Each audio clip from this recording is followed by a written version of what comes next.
Kata-kata itu menggambarkan kesia-siaan, namun juga ironi, karena justru lewat panggung itulah Macbeth menjadi abadi. Namun bagi para sejarawan pujangga Gaelic dan rakyat dataran tinggi yang masih menyanyikan lagu-lagu lama di pinggir api unggun, Macbeth yang sesungguhnya bukanlah tokoh tragis semata. Ia bisa dilanda bayangan dari hari di mana pedang dan kehormatan berjalan bersama. Ketika setiap langkah menuju kekuasaan harus dibayar dengan darah dan tekad. Dia adalah lelaki yang kehilangan ayah karena pengkhianatan, merebut haknya dengan keberanian, dan mempertahankan tanah kelahirannya sampai hembusan napas terakhir. Warisan yang tak terhapus. Macbeth meninggalkan lebih dari sekadar kisah yang tertulis di halaman kronik kuno atau dipentaskan di atas panggung teater. Ia meninggalkan warisan yang diam tapi hidup, seperti akar pohon ek tua yang menjalar jauh di bawah tanah, tak terlihat namun menguatkan tanah tempat negeri ini berdiri.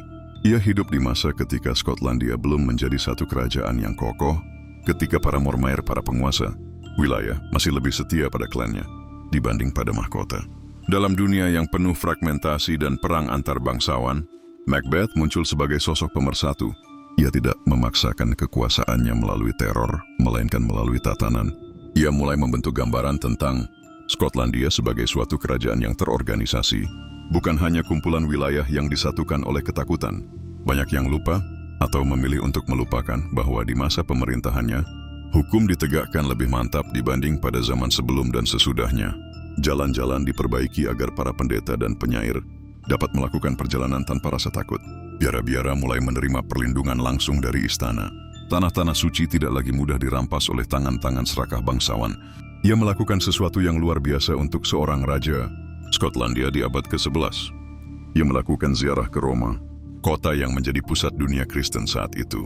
Bukan karena tekanan, bukan karena pelarian, tapi sebagai bentuk penghormatan spiritual, tanda bahwa ia melihat Skotlandia sebagai bagian dari dunia yang lebih besar, dunia di mana iman, tatanan, dan kehormatan adalah bagian dari kekuasaan yang sah.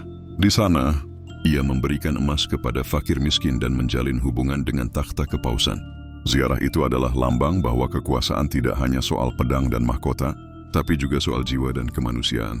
Ia juga dikenal sebagai pelindung gereja dan pemimpin yang mendukung pendidikan keagamaan, sesuatu yang jarang diprioritaskan pada masa ketika pedang lebih sering berbicara daripada kitab suci. Di bawah pemerintahannya, liturgi berkembang, dan hukum-hukum adat diperkuat agar rakyat kecil tak selalu menjadi korban kesewenang-wenangan bangsawan. Banyak pula yang melupakan bahwa ketika ia menikahi Lady Gruach, seorang wanita dari keturunan kerajaan Kenneth, ia tidak hanya mengamankan posisinya, tapi juga